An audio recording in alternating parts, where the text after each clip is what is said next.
শান্তিনগর বউবাজার এলাকায় বৃহস্পতিবার ভোরে ঘটে চেন ছিনতাইয়ের চাঞ্চল্য ঘটনা।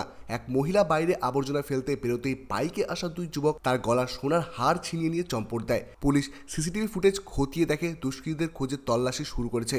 এলাকাবাসীর অভিযোগ, টহল না থাকায় এই ধরনের ঘটনা বাড়ছে। ভোরবেলা নিরাপত্তাহীন আতঙ্কে সাধারণ মানুষ। সকালবেলা আমি বাড়ির নোংরা ফেলাইতে গেছি, তখন আমার একটা বউর সাথে দেখা হলো। তখন একটু দাঁড়ালাম, বললাম বাড়িতে ছ্যাঙ্গা হয়েছে, ছ্যাঙ্গাগুলো পোড়াবে।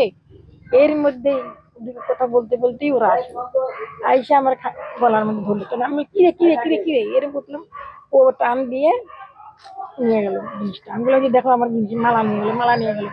কেউ নাই, কাকে বলবো। কটার সময় হয়েছিল? পৌনে 5টা বা 5টার প্রত্যেকদিন সকালে ওঠেন? প্রতিদিন। আমি 30 বছর ধরে আমার গলা মালা। সকাল দিয়ে ওঠে। কয়জন এসেছিল? হ্যাঁ, কয়জন এসেছিল? 2 জন বাইকে করে। বাইকে করে। ও আগে বাইকটা আগা রাখলে ওখান থেকে হাইটে হয়েছে, ওখান থেকে নামাই দিচ্ছে। তারপর এখান থেকে নামতে নামতে এখানে আছে। যখন নিল না তখন ওর মুখের চেহারা মানে আজবি। আমার নিজেরই দেখে আমার ভয় লেগে গেল।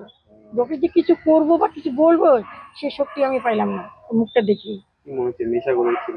হ্যাঁ, নেশা কোনো নেশা ছিল না, মুখে গন্ধ পাইলাম না।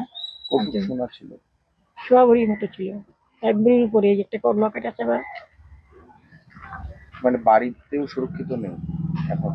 তাই তো দেখা যাচ্ছে। আমরা কি করি? আমি তো এখন তো রাখি করে বললাম যা যা সব বিক্রি করে দিই। কি করবো? পড়তেই পারবো না, বেকার জিনিস নিয়ে কি করবো? পুলিশের উপর আশা আছে? না না, এগুলো কোনো আশা নেই, আরো বরং বিপদও আসতে পারে, কোনো বলা যায়। আপনার নাম? ছেলে মেয়ে চলতে লাগবে, দোকানে থাকি, ছেলেরা দোকানে থাকে। আমার নাম সন্ধ্যা। পুলিশের উপর আশা রাখা যাচ্ছে না না না, এগুলো সব আমার তো আশা নাই। আপনার নাম? সন্ধ্যা কুন্ডু।